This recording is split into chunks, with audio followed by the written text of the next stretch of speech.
ونشهد أن لا إله إلا الله وحده لا شريك له ولا نذير له ولا مثال له ولا مثل له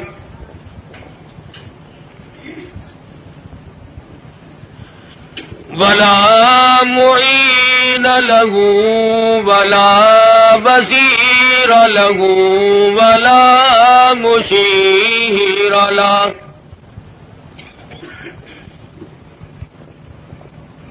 ونشهد أن سيدنا وسندنا ونبينا وشفيعنا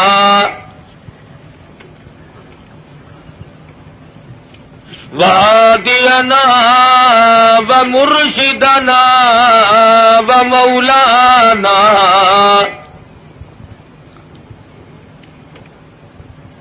إمام الأنبياء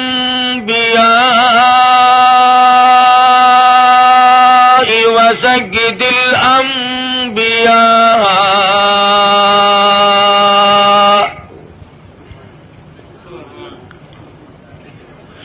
وخاتم النبيين باليقين محمدا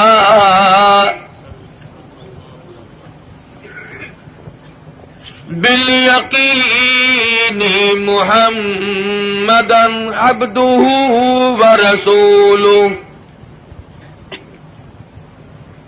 أرسله بالحق بشيرا ونذيرا صلى الله تعالى عليه وعلى آله وأصحابه وأزواجه وذرياته وبارك وسلم تسليما كثيرا كثيرا. أما بعد فأعوذ بالله السميع العليم من الشيطان الرجيم.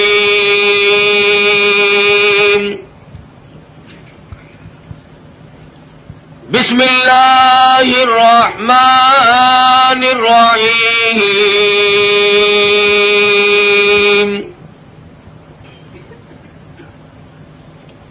وَإِذْ يَرْفَعُ إِبْرَاهِيمُ الْقَوَاعِدَ مِنَ الْبَيْتِ وَإِسْمَاعِيلُ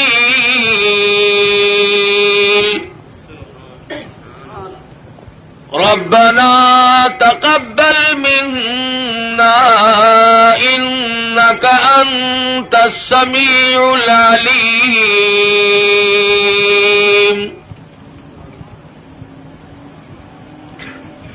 ربنا واجعلنا مسلمين لك ومن ذريتنا أمة مسلمة لك وأرنا مناسكنا وتب علينا إنك أنت التواب الرحيم. ربنا وابعث فيهم رسولا منهم يتلو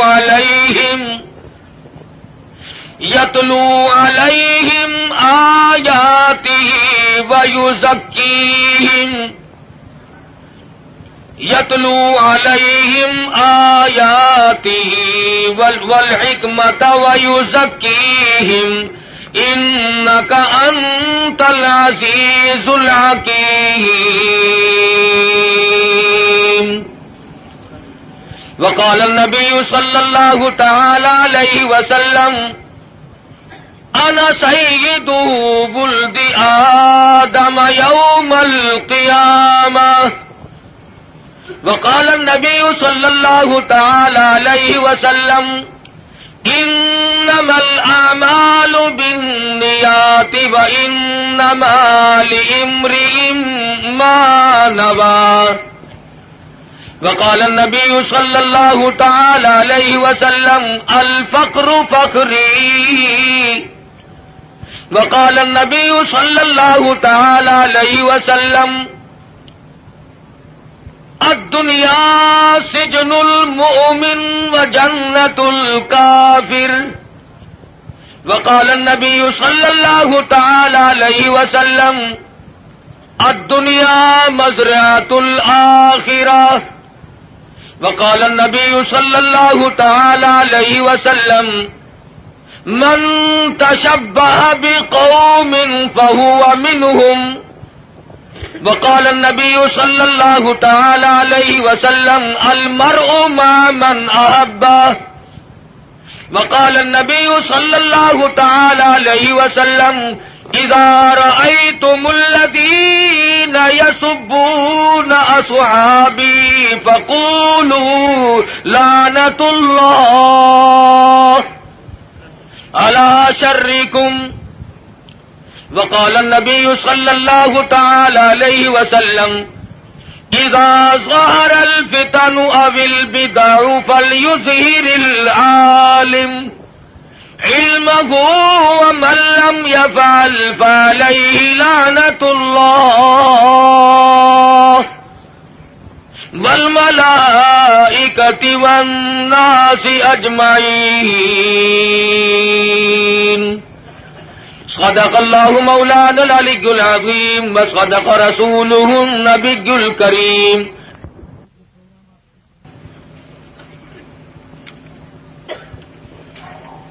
جناب صدر محترم، معزز سامعین، محترم حاضرین، ایک عرصہ کے بعد آپ کے اس قصبہ میں، شہر میں حاضری کا اتفاق اور بیان کا اتفاق ہو رہا ہے۔ دعا فرماؤ اللہ تبارک و تعالی جل شانہ محض اپنے فضل و کرم سے مجھے کلمات حقہ بیان کرنے کی توفیق عطا فرمائے، آمین۔ اور ہر مسلمان کو اللہ پاک ہر شر سے، ہر فتنے سے، ہر حادثے سے محفوظ فرمائے، آمین۔ اور خداوند عالم ہم سب کو اپنے فضل و کرم سے سچا مسلمان اور پکا دیندار بنائے، آمین۔ ہم سب کو دنیا اور آخرت کی بہتریوں سے نوازے، اور ہماری بدعمالی اور ہماری روح سیاہی کو نہ دیکھے، اور اپنے فضل و کرم کو دیکھ کر ہم سب کو معاف فرما دے، آمین۔ اس ٹیپ ریکارڈ والے کو اٹھا دو یہاں سے۔ پھر کہتے ہیں مولوی بڑے بد اخلاق ہوتے ہیں، خود شرم نہیں آتی؟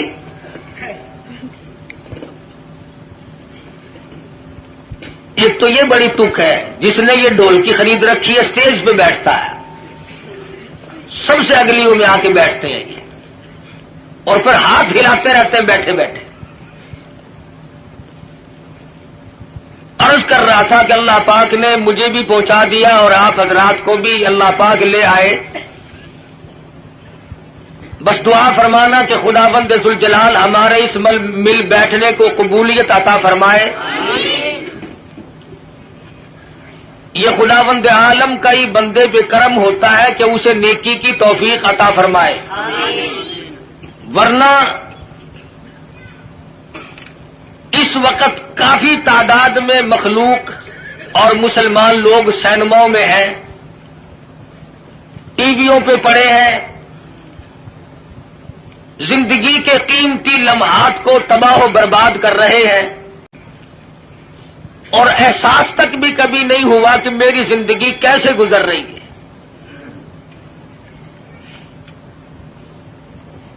اور میں اس وقت نہ کسی کو گالیاں دینے کا ارادہ لے کر آیا ہوں، اس لیے کہ ملتان سے چل کر کروڑ پکے میں آ کے گالیاں دینا کوئی زیادہ ثواب ہے، اور تم میں سے کون سا آدمی ہے جس کو گالیاں دینی نہیں آتی؟ باہر سے آدمی بلوا کر کے گالیاں دلوانا کوئی ضروری ہے؟ اور میں گالی دوں کیسے؟ میرے بزرگوں نے مجھے گالیاں دینا سکھایا ہی نہیں۔ ہم جن اللہ والوں کی جوتیوں میں بیٹھے انہوں نے ہمیں قرآن و حدیث کی کستوری بخشی، اور نہ میں کسی کو کافر بنانے بھی نہیں آیا، اس لیے کہ کافر بنانا آسان ہے، مسلمان بنانا بڑا مشکل۔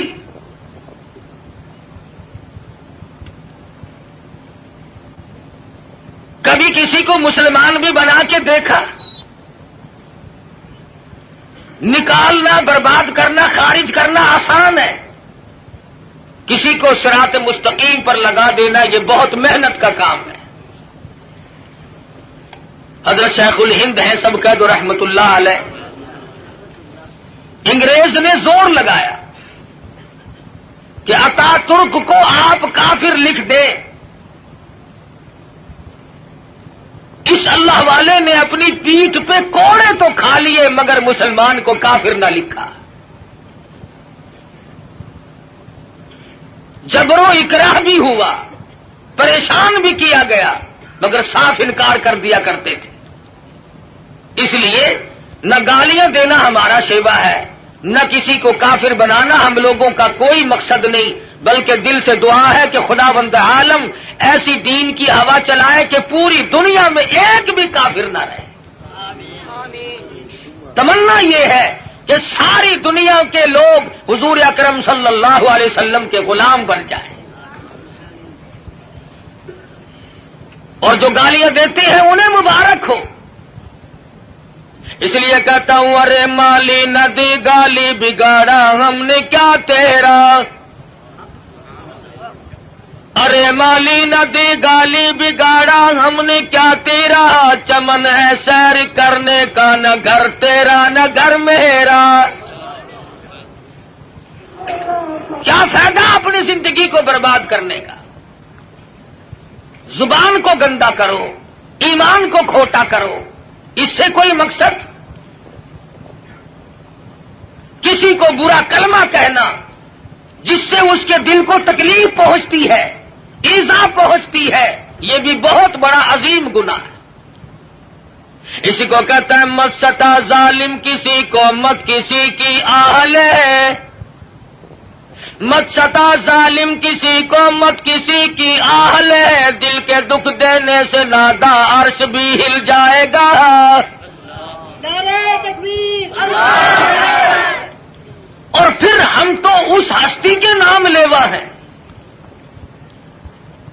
سیرت کی کتابیں اٹھا کر کے دیکھو، امام الانبیاء محبوب کبریا حضرت محمد مصطفیٰ صلی اللہ تعالی علیہ وسلم کی ذات گرامی ہے۔ کسی کی سیرت جوانی سے شروع ہوگی، کسی کی سیرت 40 سال میں جا کے شروع ہوگی، کسی کی سیرت 30 سال کی عمر میں جا کے شمار کی جائے گی۔ آمنہ کے در یتیم کا یہ حال ہے، نہ زمین تھی نہ آسمان تھا، نہ ستارے تھے نہ چاند نہ سورج، نہ حجر نہ شجر، نہ درخت نہ پتے، نہ سبزی نہ ترکاری، نہ کانٹے نہ پھول، کچھ بھی نہ تھا۔ سرکار مدینہ صلی اللہ علیہ وسلم کی سیرت کے تذکرے اس وقت بھی ہوا کرتے تھے۔ فرمایا وما ارسلناک الا رحمتا للعالمین، کالی کملی والے میں نے آپ کو جہانوں کے لیے رحمت بنا کے بھیجا۔ علماء کرام نے عالمین کی تفسیر کرتے ہوئے 4 جہان شمار کرائے، ایک عالم ارواح، ایک عالم دنیا، ایک عالم برزخ اور ایک عالم آخرت۔ 4 جہان شمار کرائے ہیں علماء امت نے۔ سب سے پہلا عالم اور جہان وہ عالم ارواح کو شمار کرایا گیا۔ علماء اکرام نے لکھا ہے کہ تخلیق روح کے اعتبار سے سب لوگ برابر ہیں۔ جس دن ہمارے باپ کی روح پیدا ہوئی اسی دن ہماری روح پیدا ہوئی، جس دن دادا کی روح پیدا ہوئی اسی دن اسی وقت اللہ پاک نے تمام دنیا کے لوگوں کی روحوں کو یکدم پیدا فرمایا۔ اور اس کو اس نظام میں کوئی وقت نہیں لگا، کوئی لمبی چوڑی کارروائی نہیں کرنی پڑی، بلکہ صرف اتنا ہوا اذا قضى امرا فانما يقول له كن فيكون۔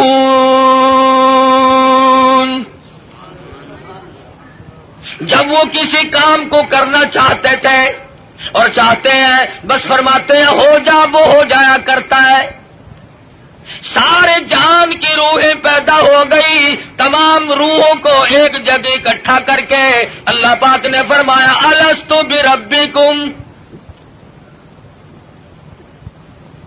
او دنیا میں جانے والوں، عالم ارواح میں رہنے والوں، کیا میں تمہارا رب ہوں؟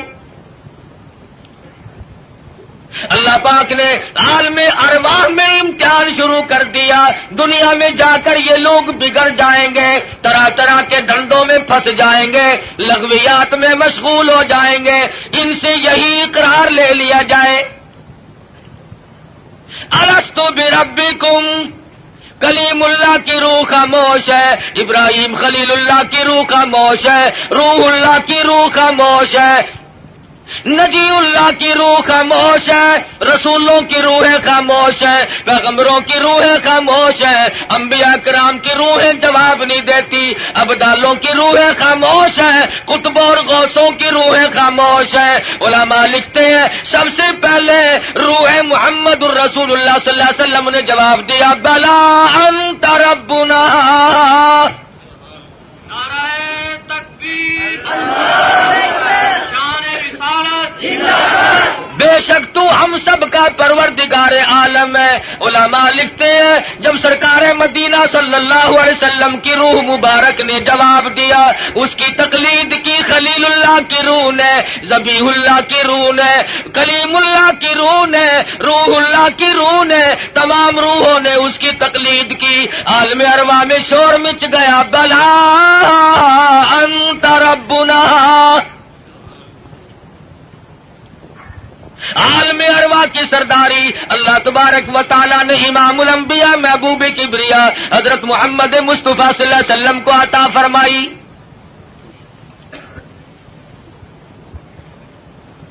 عالم دنیا کی ابتدا ہو رہی ہے، آغاز ہو رہا ہے۔ سیدنا آدم علیہ السلام کو اللہ پاک نے پیدا فرمایا، جنت میں قیام ہے، تنہائی کی وجہ سے وحشت محسوس کرتے ہیں، تنہائی محسوس ہو رہی ہے، اللہ تبارک و تعالی نے ایک عورت پیدا فرما دی۔ الہی یہ کون ہے؟ یہ میں نے تمہارے لیے عورت پیدا کی ہے۔ قریب جا پہنچے، ہاتھ لگاؤں گا، لمس کروں گا، چھوؤں گا اسے، یہ میری ہے۔ آواز آتی ہے اے آدم ٹھہرو، غلطی نہ کرنا، ابھی ہاتھ لگانے کی اجازت نہیں، پیدا میرے لیے کی گئی ہے، ہاتھ لگانے کی اجازت کیوں نہیں؟ آواز آتی ہے اے آدم آپ ابو البشر ہیں، سارے جان کے لوگوں کے ابا ہیں، یہ سارے جان کے لوگوں کی اماں ہیں، پہلے حق مہر ادا کرو پھر ہاتھ لگاؤ۔ الہی سونے کے محل دے دوں، کستوری زعفران کا گاڑا جن محلوں میں لگا ہوا ہے وہ مکان دے دوں، سونا دے دوں، چاندی دے دوں، باغات دے دوں۔ آواز آتی ہے نہیں نہیں، پھر اور کیا دینا پڑے گا؟ آواز آتی ہے وما ارسلناک الا رحمۃ للعالمین۔ آج میرے حبیب کی تمام دنیا کے لوگوں کے سامنے سیرت ظاہر کرنی ہے، یہاں سے ان کے تذکرے شروع کرنے ہیں۔ اے آدم کچھ لینا دینا نہیں ہے، یہاں کھڑے کھڑے آپ میرے محبوب کی ذات اقدس پہ 20 مرتبہ درود پاک پڑھے، حق مہر ادا ہو جائے گا۔ نعرہ تکبیر، تو تاجو ختم نبوت، نعرہ تکبیر۔ ابھی شروع ہی ہوا ہے دنیا کا نظام کہ حبیب کبریا حضرت محمد الرسول اللہ صلی اللہ علیہ وسلم کے تذکرے شروع ہو گئے۔ درود شریف پڑھو، حق مہر ادا ہو جائے گا۔ آج مسلمان کو درود پاک پڑھنے کی توفیق نہیں. آج ہم صبح کو اٹھتے ہوئے کچھ اور کہتے ہیں, سوتے ہوئے کچھ اور بک بک کرتے ہوئے سو جاتے ہیں. ارے سونا جاگنا نہیں, بلکہ مرتے وقت کلمہ نصیب نہیں, درود شریف استغفار نصیب نہیں. بے ہوشی کی موت لوگ مر رہے ہیں. پھر انبیاء کرام تشریف لا رہے ہیں. حالات دنیا کے بڑھتے چلے گئے. یہ کون آئے؟ یہ یونس علیہ الصلوۃ والسلام ہے. شہر نینوار موصل کے لیے پیغمبر بن کے آئے. یہ کون ہے؟ یہ صالح علیہ الصلوۃ والسلام ہے. قوم سمود کے لیے پیغمبر بنا کے بھیجے گئے. یہ کون ہے؟ یہ شعیب علیہ الصلوۃ والسلام ہے, مدین کے نبی بن کر آئے. یہ کون بزرگ ہے؟ یہ کون سے پیغمبر ہے؟ یہ عیسیٰ علیہ الصلوۃ والسلام ہے, یہ ذبیح اللہ ہے, یہ یوسف علیہ الصلوۃ والسلام ہے, یہ بنی اسرائیل کے نبی. کوئی علاقے کا نبی, کوئی صوبے کا نبی, کوئی ایک ملک کا نبی. آئی آمنہ کے در یتیم کی باری تو آواز دے دی, دنیا والوں, آسمان والوں کا نبی, زمین والوں کا نبی, تمام کے تمام کا ایک ہی نبی بنا کر کے میں بھیج رہا ہوں. قل یا ایھا الناس انی رسول اللہ الیکم جمیعا. عجم کے باشندوں, عرب کے باشندوں, او بادشاہوں, گورنروں, وزیروں, غریبوں, امیروں, فقیروں, کوئی بھی ہو, تم سب کی طرف مجھے اللہ پاک نے پیغمبر بنا کے بھیجا ہے. سب کے پیغمبر آ گئے. کن حالات میں آئے؟ نہ گفتہ بے حالات لوگوں کے بن چکے تھے. ضمیر فروشی لوگوں کا مزاج بن گیا تھا. بدماشی گھونٹی میں پڑ گئی تھی. جہالت نے ڈیرے ڈال رکھے تھے. کمزور کی زندگی دوبھر اور اجیرن ہو گئی تھی. کوئی کسی کا پرسان حال نہیں تھا. کس شان کے ساتھ اللہ تبارک و تعالی نے حضور اکرم صلی اللہ علیہ وسلم کو دنیا میں مبعوث فرمایا. سیدہ آمنہ خاتون کہتی ہیں کہ جب حضور پیدا ہوئے تو مجھے ایک نور دکھائی دیا جس سے زمین و آسمان جگمگا اٹھے. روشنی روشنی پھیل گئی اور فرماتی ہے میرا جی چاہا کہ میں اپنے یتیم کو دیکھوں. میں جھانک کے دیکھنے لگی. دیکھتی کیا ہوں کہ میرے یتیم کا پیشانی اور ماتھا زمین پہ رکھا ہوا ہے, سجدہ فرما رہے ہیں.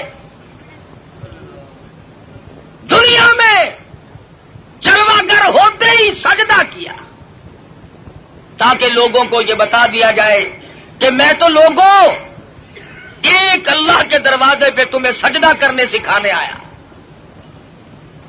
فرماتی ہے میں نے پیار کر کے گود میں لے لیا. ادھر میں نے پیشانی پہ بوسہ دیا, ادھر شہادت کی انگلی اٹھا کر آسمان کی طرف اشارہ فرما رہے. میں اس ایک کو ماننے آیا ہوں. ابھی تو ابتدا ہے.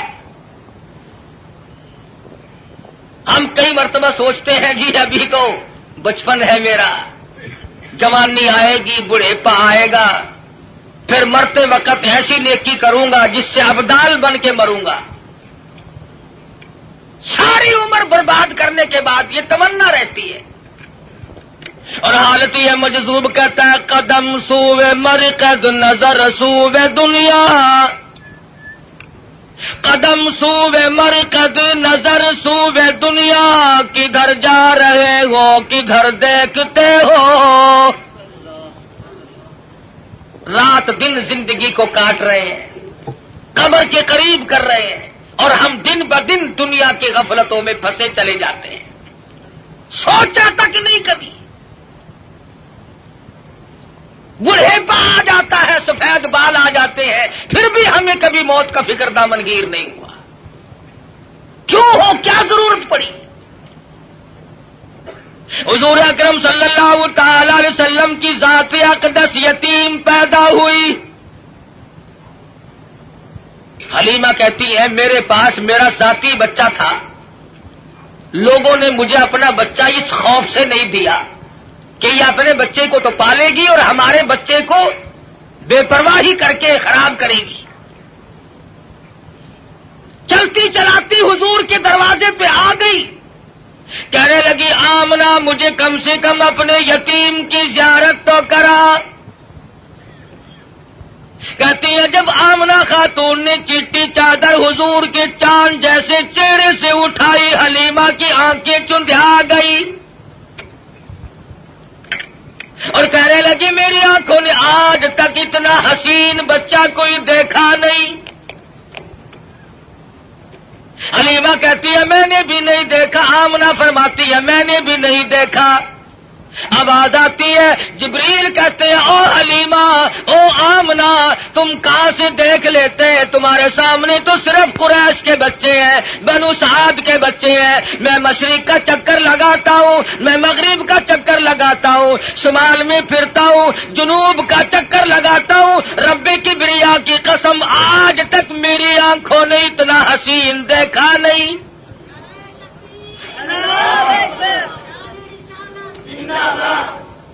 رہنے دو نعرے، آٹا بڑا مہنگا ہے۔ نہیں دیکھا۔ آواز آئی جبریل تم کیسے دیکھ لیتے؟ دنیا کے لوگ کیسے دیکھ لیتے ہیں؟ مجھے اپنی کبریائی کی قسم آج تک میں نے ایسی صورت والا کوئی پیدا کیا ہی نہیں۔ الہی اب تو آیا کریں گے، اب تو ایسے آنے شروع ہو گئے، چلو پہلے نہیں آئے تھے تو کیا بات ہے۔ آواز آتی ہے رخ مصطفیٰ ہے وہ آئینہ، اب اس جیسا دوسرا آئینہ نہ ہمارے چشم خیال میں اور نہ دکان آئینہ ساز میں۔ اب ایسے کیسے آئیں گے؟ میں نے وہ سانچا ہی توڑ دیا جس سانچے میں اس صورت کو ڈالا ہے۔ نعرہ تکبیر، اب ایسا کوئی نہیں آئے گا۔ حضرت آمنہ حضور کو حلیمہ کی گود میں دے رہی ہے، وہ بات نہ کہی جو ایک ماں کو کہنی چاہیے تھی، اپنے بچے کا خیال کرو گی، میرا یتیم لاوارث ہے، کہیں اس کی خیال کے اندر غفلت نہ کرنا، بے پرواہی نہ کرنا۔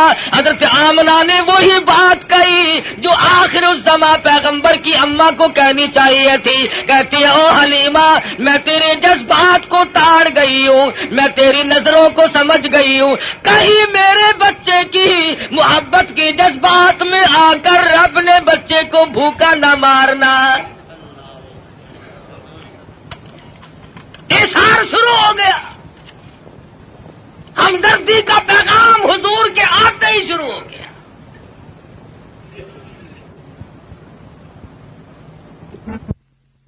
پوچھو یہ سعودی عرب والے بھوکے مرا کرتے تھے، حاجیوں سے ستو چھین کر مانگ کر کھایا کرتے تھے، ادھر قانون مصطفیٰ صلی اللہ علیہ وسلم کے چند قانونوں کا اجرا کیا، حدود اللہ کو قائم کیا، ادھر اللہ میاں نے زمین کو حکم دیا، جب میرے نبی کو دستور کو مان بیٹھے اب سونا باہر اگل دے، پٹرول نکل رہا ہے، سنگ مرمر نکل رہا ہے، سونے کی کانیں نکل رہی ہیں۔ تم دیکھنا تو صحیح جب ہمارے ملک میں اسلامی نظام کو استحکام کی صورت حاصل ہو جائے گی اور ہم جب سب دل سے ماننے لگیں گے، خدا کی قسم پھر اس کی برکتوں کا مشاہدہ کرنا۔ نعرہ تکبیر، نعرہ صحابہ، ابھی تو آیا ہی آیا ہے نا۔ مسلمانوں نے بڑا غضب کیا، بڑا ظلم کیا، کوٹھی زندہ کے لیے، بنگلہ زندوں کے لیے، کار موٹر زندوں کے لیے، ہوائی جہاز زندوں کے لیے، سبزی ترکاری پھل فروٹ سارے کے سارے زندوں کے لیے، عورت مرد زندہ مرد کے لیے، مرد زندہ عورت کے لیے، کپڑا لتا خرچ اخراجات یہ تمام کی تمام زیبائش اور نعمتیں زندوں کے لیے۔ مسلمانوں نے کتنی بڑی بے انصافی کی، خدا کا قرآن مردوں کے لیے۔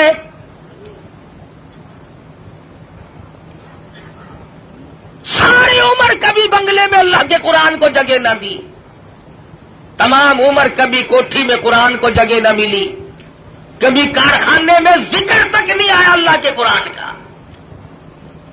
لیکن جب کارخانے دار مر گیا، ذمہ دار مر گیا، پھر سارے علاقے کے مولویوں کو اکٹھا کر کے لاؤ، طالب علموں کو بلواؤ، مولوی جی آج تو بہت قرآن پڑھنا، اینا پڑھنا کہ تسی میرے پیو نو بہش دے وچ ٹھوک کے جانا۔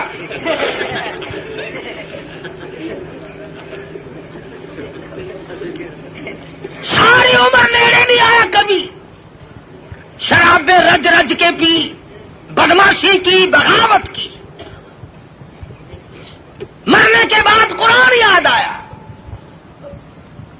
اس کا مطلب یہ ہوا کہ یہ قرآن مردوں کے لیے آیا، زندوں کا اس میں کوئی حصہ نہیں ہے، تھوڑا سا۔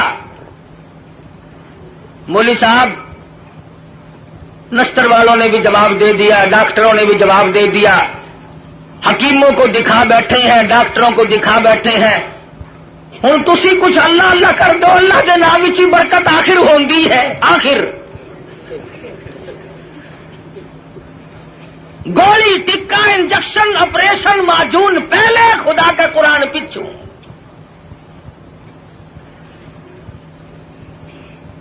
اور ہیں ہم سونی سرکار دے سارے امتی۔ عقیدے کی بات کر رہا ہوں کہ ہمارے نظریات دیکھو کتنے بگڑے، ہم کہاں گئے۔ تمہیں کیا معلوم ہے، زید بن حارث رضی اللہ تعالی عنہ صحابی کہتے ہیں میں مدنی کریم صلی اللہ علیہ وسلم کے ساتھ تھا، حضور جب طائف میں تشریف لے گئے، سرداروں کو اللہ کا قرآن سنایا، توحید کا پیغام پہنچایا، انہوں نے تو انکار کر دیا۔ طائف کے امیروں کے، غریبوں کے، شریر بچے جھولیاں پتھروں کی بھر کے سرکار مدینہ کے پیچھے لگ گئے۔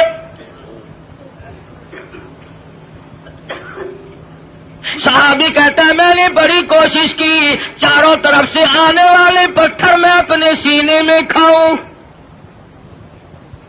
اور لوگوں وہ کتنے متبرک قسم کے لوگ ہوں گے جو سرکار مدینہ کی طرف آنے والے پتھر اپنے سینے پہ کھا رہے تھے۔ صحابی کہتا اچانک میرے کانوں میں، حضور کی پنڈلی میں، حضور کے ٹخنوں میں کڑاک کڑاک کر کے پتھر لگنے کی آواز آنے لگی۔ اتنا صدمہ عظیم پہنچا، حضور کو اتنی تکلیف پہنچی۔ صحابی کہتا میری آنکھوں نے دیکھا حضور چکر کھا کر زمین پہ بیٹھ گئے۔ ایسی اعلیٰ درجے کی صورت، ایسی سیرت والا، ایسی صورت پہ آج لوگ پتھر مار رہے ہیں۔ صحابی کہتا حضور 4 مرتبہ بیٹھے، باہر تشریف لے آئے، کھجور کے سائے میں قیام پذیر ہوئے۔ میری آنکھوں نے دیکھا پنڈلیوں سے لہو بہ رہا ہے، قدم مبارک زخمی ہے، نالین مبارک لہو میں تربتر ہے۔ میں دیکھ رہا تھا حضور اس وقت کیا فرمائیں گے۔ صحابی کہتا ہے حضور نے دامن پھیلایا اور آسمان کی طرف چہرہ انور اٹھایا اور فرمانے لگے او مالک کائنات، او زمین و آسمان کے مالک، دیکھ لے میرا کیا حال بن گیا، اب تو مجھ سے راضی ہو جا۔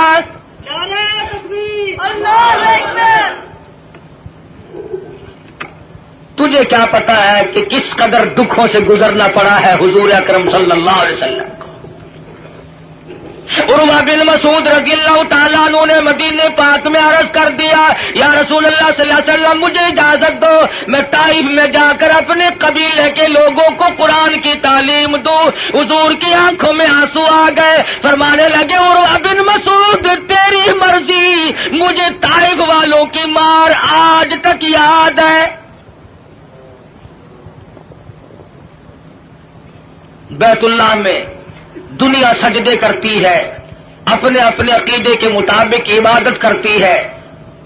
علماء نے لکھا ہے حضور اکرم صلی اللہ علیہ وسلم سجدہ ریز ہے، سجدہ فرما رہے ہیں، ایک کافر آیا اور اس نے آ کر کے زور سے اس قدر حضور کے سر مبارک میں پتھر مارا، لہو کی دھار دور جا کے پڑی۔ کب نہ دکھ پہنچے، نماز تک نہیں پڑھنے دیتے، گلیوں میں، بازاروں میں، چوکوں میں مار پڑ رہی ہے۔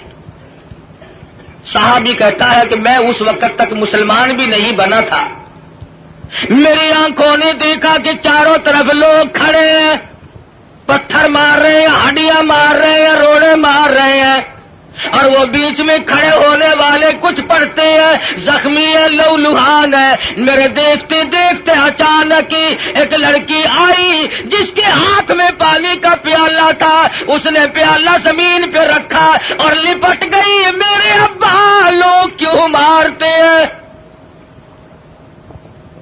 لباس مبارک لہو میں تر بتر تھا، بچی کے کپڑے بھی خون آلود ہو گئے۔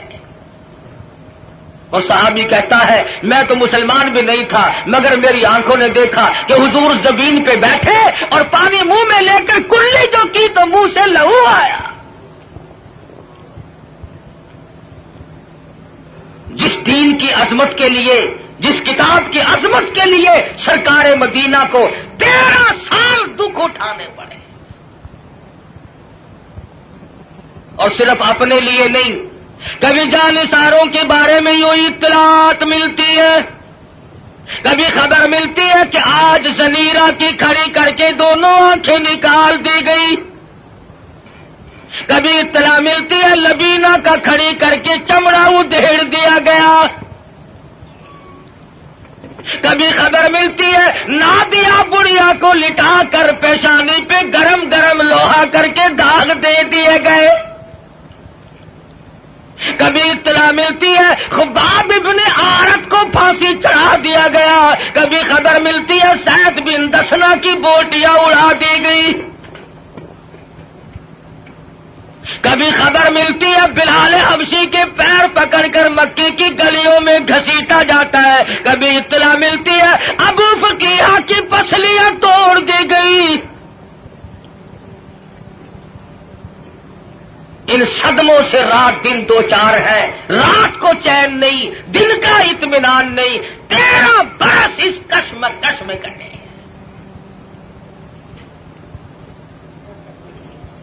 اگر یہ اسلام ایسی چیز ہوتی، اگر دین ایسا ہوتا کہ جس کو چھوڑنا ممکن ہوتا، ان دکھوں میں پڑنے کی حضرات صحابہ کرام کو کیا غرض پڑی تھی؟ پتا چلا کہ ایسی شے تھی جس کو چھوڑنا ہی ممکن نہیں تھا۔ حضور کی خود آنکھوں نے دیکھا صلی اللہ علیہ وسلم، سمیہ کے سامنے کھڑے ہیں مکے کے کافر لوگ اور بار بار تقاضا کرتے ہیں اگر تو اپنی جان بچانا چاہتی ہو تو ہم تجھے چھوڑ دیں گے، تو کلمے کا انکار کر دے۔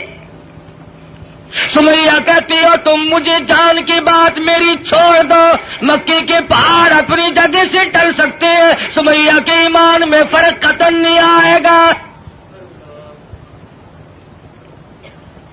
ہم جیسا ہوتا تو یہیں سے مسئلے بنا لیتا، اوہ جی جان بچانی بھی تو فرض ہے۔ مسئلہ جان کا بناتے، جیب نوٹوں سے بھرتے۔ ہم نے دین کی آڑ میں دنیا کمائی، ارے صحابہ نے دین کے لیے دنیا کو ٹھوکر سے ہٹا دیا تھا، پرواہ ہی نہیں کی۔ ہم جیسوں کے لیے فرمایا کلو وتمتعوا قلیلا انکم مجرمون، کھا لو پی لو مزے اڑا لو چند دنوں کے لیے، اور تم پرلے درجے کے مجرم۔ یعرف المجرمون بسیماہم فیؤخذ بالنواصی والاقدام، پیشانی کے بال پکڑ کر گھسیٹ کر جہنم میں پھینک دیا جائے گا۔ صحابہ نے ایمان نہیں بچایا، نعوذ باللہ جان نہیں بچائی، ایمان بچایا۔ جانتے تھے کہ دنیا اور آخرت میں چلنے والا سیکہ ایمان ہے، اگر ایمان چلا گیا تو پھر پلے کچھ نہیں رہتا۔ ہم لوگ تو اللہ کی بے نیازی کا زبان سے اقرار کرتے ہیں. تم کروڑ پکے والے بھی اللہ میاں کو بے نیاز مانتے ہو کہ نہیں؟ اللہ بے نیاز ہے؟ آہستہ بول لو کوئی سن نہ لے. بڑا بے نیاز بادشاہ ہے. جب وہ چاہے تو قطرے کو سمندر کر دے اور جب وہ چاہے تو یتیموں کو پیمبر کر دے. بڑا بے نیاز بادشاہ ہے. جب وہ چاہے تو گنجے کو اندر کر دے. کون ہے روکنے والا؟ او بھائی ٹیپ ریکارڈ والے گھر لے جا اپنے، خدا کا واسطہ. یہ کون ہے مسلسل تو میں عرض کر رہا ہوں بڑا بے نیاز بادشاہ ہے. ڈرو اس مالک سے. شام کو سو لکھا پتی، صبح کو اٹھو تو ٹکڑوں کے محتاج. شام کو وزیر اعظم اور صبح کو اسیر اعظم. ریڈیو پہ خبروں میں نہیں سنتے بڑا ملزم. کون کہہ سکتا ہے؟ کسی بندے کی مجال نہیں. وہی کرتا ہے فعال لما یرید. بڑا بے نیاز ہے. جس کو چاہے بادشاہ بنا دے، جس کو چاہے فقیر بنا دے. کون ہے اسے پوچھنے والا؟ جب تنگ بنگ ہوتا ہے آدمی پھر خدا کو یاد کرتا ہے. پچھلے ہفتے میں سندھ گیا تھا. بنیے جو ہے نا سندھ کے ہندو لاکھ درود پڑھوا رہے ہیں. ایک مولوی صاحب بتا رہے تھے کہ ہم نے بھی لاکھ درود مہنگا کر دیا، ریٹ بڑھا دیا ہم نے بھی. اب لاکھ درود یاد آیا. اس وقت تو کبھی منہ سے ایسی بات نکلتی نہیں نا آدمی کے. جب مغرور کھوپڑی بدلتی ہے خدا جانے کیا بن جاتا ہے. اکڑ فرمایا ولا تمشی فی الارض مرحا انک لن تخرق الارض ولن تبلغ الجبال طولا. میری زمین پہ آ کر کے نہ چل. تو میری زمین کو چیر نہیں سکتا، پہاڑوں سے بلند نہیں ہو سکتا، پھر سائلہ حاصل کیوں کوشش کر رہا کرتے ہیں؟ یہاں بڑے بڑے آئے اور جب جانے لگے تو کسی کو اطلاع تک نہیں ملتی، خبر تک نہیں ملتی. بڑے بڑے کمکمے، بڑے بڑے دمدمے دنیا میں لوگ جب رہتے ہیں نا خدا جانے کیا کیا کریں. دیکھا نہیں تم نے ایوب خان، یحییٰ خان، موسیٰ خان، فبأي آلاء ربكما تكذبان. کھیل نہیں لینے دی کسی نے بھی. اسلام کا نام استعمال کیا سب نے. آیا اسلام، آیا اسلام، لینا نہ دینا کچھ بھی نہیں. ہم لوگوں کی بھی مت ماری، بگاڑا لوگوں کو. مولویوں کے دماغ خراب ہوئے، پیروں نے اپنی روش چھوڑی، سب کچھ بدلا. جان بچاؤ، جان بچاؤ، پیٹ بچاؤ، اپنا ٹھکانہ بچاؤ، بچاؤ. صحابہ کرام میں یہ بات قتل نہیں. خویب بن زید انصاری نوجوان ہے رضی اللہ تعالی، میدان جہاد میں گرفتار کر لیا گیا. کافر لوگوں نے مجبور کیا، او صحابی تو بڑا قداور ہے، بڑا حسین ہے، بڑا جمیل ہے، ہم تجھے چھوڑ دیں گے، تو کلمے کا انکار کر دے. صحابی کہتا ہے مجھے کلمہ مفت میں نہیں ملا، روپے پیسے کے بدلے میں نہیں ملا، مجھے لہو کی ندیاں بہا کے کلمہ ملا. میں انکار کیسے کروں؟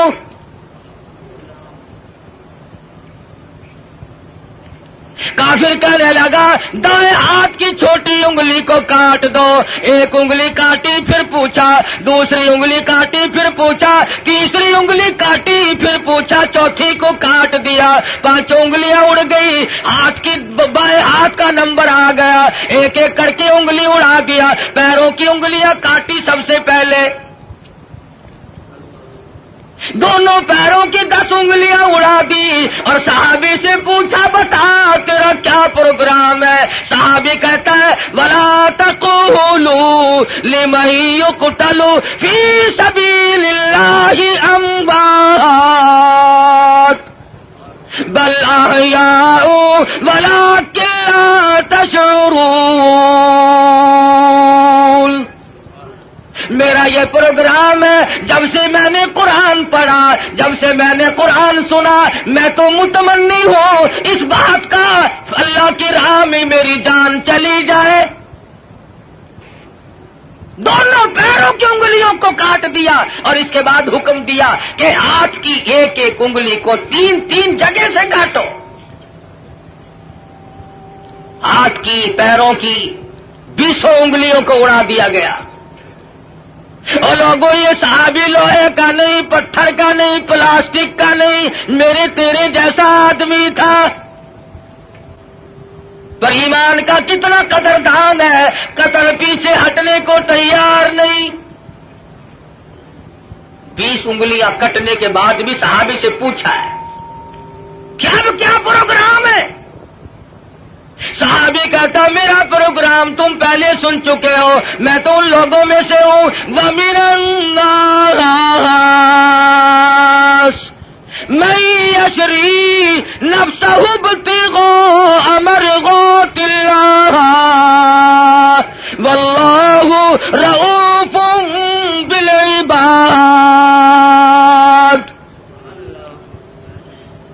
میں نے تو اللہ سے سودا کر رکھا ہے، جان اس کی ہے، اس کی رضا میری ہے، میں نے تو اس سے سودا کر لیا، جان نہیں بچائی۔ ہمارے زمانے کے لوگ جان بڑے بچاؤ ہیں۔ ایک وزیر کو پکڑنے کے لیے پولیس 2 مہینے پھرتی رہی، کبھی وزیروں کو پکڑنے جاتی ہے پولیس، کبھی وزیر ہم فقیروں کو پکڑواتے ہیں اور کبھی خود چھپتے پھرتے ہیں۔ بے نیاز جو ہوا، 2 مہینے تک وہ وزیر ملا نہیں۔ ایک دن پتا چلا کہ آج بنگلے میں ہے، پولیس والے تہجد کے وقت آئے، چھپا مارا۔ یہ سارے تہجد پڑھتے ہیں پولیس والے، چھپا کے پڑھتے ہیں، رات کو آپ کو دکھا کے نہیں۔ سارے مکان کی تلاشی لے لی، ملا ہی نہیں۔ میں نے کہا حد ہوگی، گیا کہاں؟ وزیر سیانے تو ہوتے ہی ہیں، اس نے سوچا آج تو یوں کام چلے گا، زنانی چادر اوڑھ کے دودھ ملونے بیٹھ گیا۔ پولیس والوں نے سوچا کوئی پرانی بڈھڑ ہے، دودھ ملو رہی ہے، اسے کیا پوچھنا چھیڑنا ہے۔ اللہ بڑا بے نیاز ہے، وہ ڈھونڈتے پھر رہے تھے نا، کھانسی اٹھ کھڑی ہوئی۔ پولیس والے کہنے لگے کہ کھانسی مردانی کام زنانہ، قصہ کیا ہے یہ؟ چادر اٹھا کے دیکھا تو شیخ رشید دودھ ملو رہا ہے۔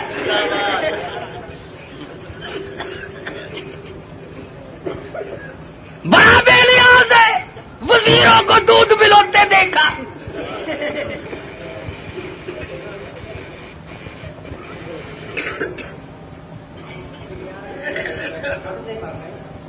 مرضی ہے نا اس کی، دماغ خراب ہو جاتے ہیں لوگوں کے۔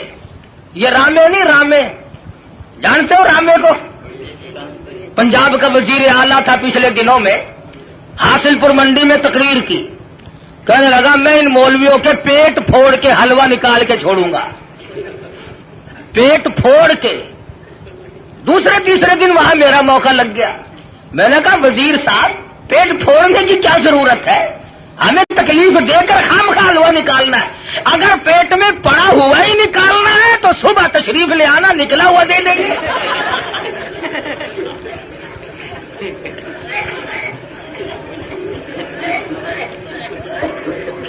دماغ خراب ہو جاتا ہے قدرتی طور پر، اسٹیج ہی ایسی ہے، بگڑ جاتے ہیں لوگ۔ اللہ پاک سے ڈرنا چاہیے، بڑا بے نیاز ہے۔ شیخ سعدی سب قید رحمت اللہ علیہ لکھتے ہیں کہ اپنے زمانے کا ایک سیٹھ تھا، امیر ترین آدمی، سردی کا موسم، ٹھنڈی ہوا چل رہی ہے، بارش برس رہی ہے، میاں بیوی بیٹھ کے کھانا کھا رہے ہیں، بڑے خوش ہیں، مشغول ہیں، رات کی ٹھنڈی ہوا، بارش بھی ہے، کافی رات بیت چکی ہے، کسی نے دروازے پہ دستک دی، اللہ نام پہ 2 روٹیوں کا سوال کرتا ہوں۔ بابو جی ناراض ہو گئے، دن میں تو چین لینے دیتے ہی نہیں، رات کو بھی نہیں چین لینے دیتے، چلا یہاں سے کون ہے؟ کہنے لگا بابو جی جو روٹیاں کتے کو پھینکتے ہو، جانوروں کو ڈالتے ہو، وہی مجھے دے دو۔ 3 دن کی بھوک نے مجھے تنگ کر دیا ہے، اس لیے رات کے اندھیرے میں، بارش میں، ٹھنڈی ہوا میں اس بھوک کی مجبوری کی بنا پہ آیا ہوں۔ بابو کو غصہ لگا، دروازہ کھولا۔ یہ جو تم غریب قسم کے لوگ ہو، تمہارے دروازوں سے فقیر آٹا لے جاتے ہیں، ٹکا پیسہ لے جاتے ہیں، چائے پی جاتے ہیں، اور یہ جتنے بڑے بڑے ہیں ان کے یہاں سے تو فقیروں کو بھی ٹکڑا نصیب نہیں۔ مال تو ان کا بھی کھاتے ہیں، مگر 2 قسم کے لوگ، ڈاکٹر اور کجری۔ ڈاکٹر کھاتا ہے، مولوی صاحب دعا کرو میرے لیے، 100 روپے کا ٹکا روزانہ لگتا ہے، اللہ کرے 500 کا لگے۔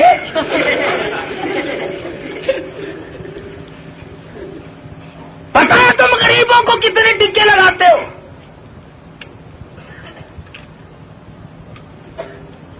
وہ ایک فقیر ڈی سی کی کوٹھی کی طرف آ نکلا، سنتری کھڑا تھا، کہنے لگا تو کون ہے وہ؟ کہ جی فقیر ہوں، خیرات لینے آیا ہوں۔ اور تینوں پتا نہیں یہ ڈی سی کی کوٹھی ہے؟ اگلا نے اندر کر دینا، اور جی توبہ میری، میں مڑ کے اس پاس سے کدے نہیں آنا۔ کون جائے؟ بابو جی کو جلال آیا، غصہ آ گیا، دروازہ کھولا، باہر آ کر کے اس فقیر کے منہ پہ تماچے مارے۔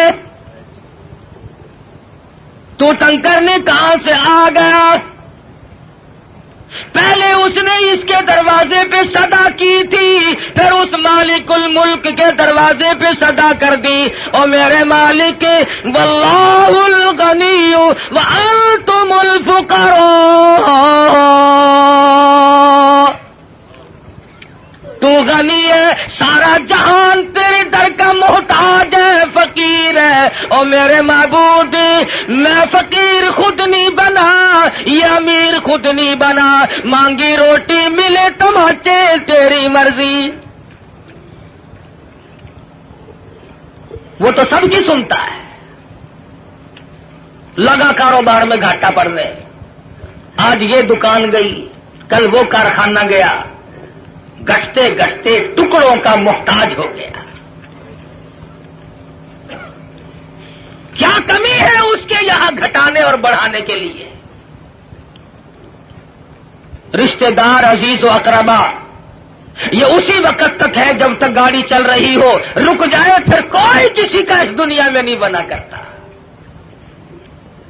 اچھا بھلا کام چل رہا ہو، سب کہتے ہیں میرے چچا لگتے ہیں، یہ میرے ماموں جان ہے، یہ میرے تایا جی ہے، اور پلے نہیں ہونا کہ یہ کون ہے، تم اسے پہچانتے ہو؟ مینو کی پتا خبر کون پھرتا ہے۔ گاڑی جو رک گئی، بالآخر یہاں تک گھٹا، ٹکڑوں کا محتاج ہو گیا۔ بیوی کہنے لگی اب تو تیرے پاس روٹی کا بندوبست بھی نہیں، مجھے طلاق دے، میری جان چھوڑ۔ وہ بھی طلاق لے کر چلی گئی۔ اس نے جا کر کسی دوسری جگہ شادی کر لی۔ جس جگہ اس نے جا کے شادی کی ہے، یہی عورت اور اس کا خامن، اتفاق ایسا بنا وہی موسم ہے، سردی کا موسم ہے، ٹھنڈی ہوا چل رہی ہے، بارش برس رہی ہے، رات کا وقت ہے، کھانا کھانے کے لیے ہاتھ دھو کے بیٹھے ہیں، کسی نے دروازے پہ دستک دی، اللہ نام پہ 2 روٹیوں کا سوال کرتا ہوں۔ وہ اس کا خامن کہنے لگا کہ ہم نے تو دوپہر بھی کھائی تھی، یہ جو اس سردی میں آیا ہے خدا جانے کب کا بھوکا ہے، یہ سارا کھانا جا کے دیا، ہم تو اور پکا لیں گے، یہ خام خواہ آوارہ پھرنے کا ٹائم نہیں، شدید سردی ہے، بارش برس رہی ہے، بھوک نے بےتاب کیا غریب کو۔ عورت کھانا دینے گئی، واپس آئی تو روتی ہوئی آئی۔ خامد نے پوچھا کیا بات ہے، تم ڈر گئی؟ کہنے لگی نہیں نہیں، گھبرا گئی۔ کہتی ہے نہیں نہیں، پھر کیا بات ہے، روئی کیوں؟ عورت کہتی ہے اس مالک کی بے نیازی کو دیکھ کر مجھے رونا آ گیا، جس فقیر کو کھانا دے کے آئی ہوں، اس فقیر کو میں نے پہچان لیا، اسے میں نے جان لیا۔ کیا بتاؤں، اپنے زمانے کا بہت بڑا سیٹھ امیر آدمی تھا اور وہ میرا پہلا خامن تھا۔ آج میرے دروازے پہ ٹکڑے مانگنے آیا۔ خامن کہنے لگا اگر تم تسلی سے سنو اور گھبراؤ نہ تو کوئی راز کی بات تمہیں میں بھی بتا دوں۔ عورت کہنے لگی کیا بتاؤ گے؟ خامن کہتا ہے رب کبریا کی قسم میں وہی فقیر ہوں جس کو تیرے خامد نے تماچے مارے تھے، وہی ہوں میں۔ آج میری جگہ وہ ہے، اس کی جگہ میں ہوں۔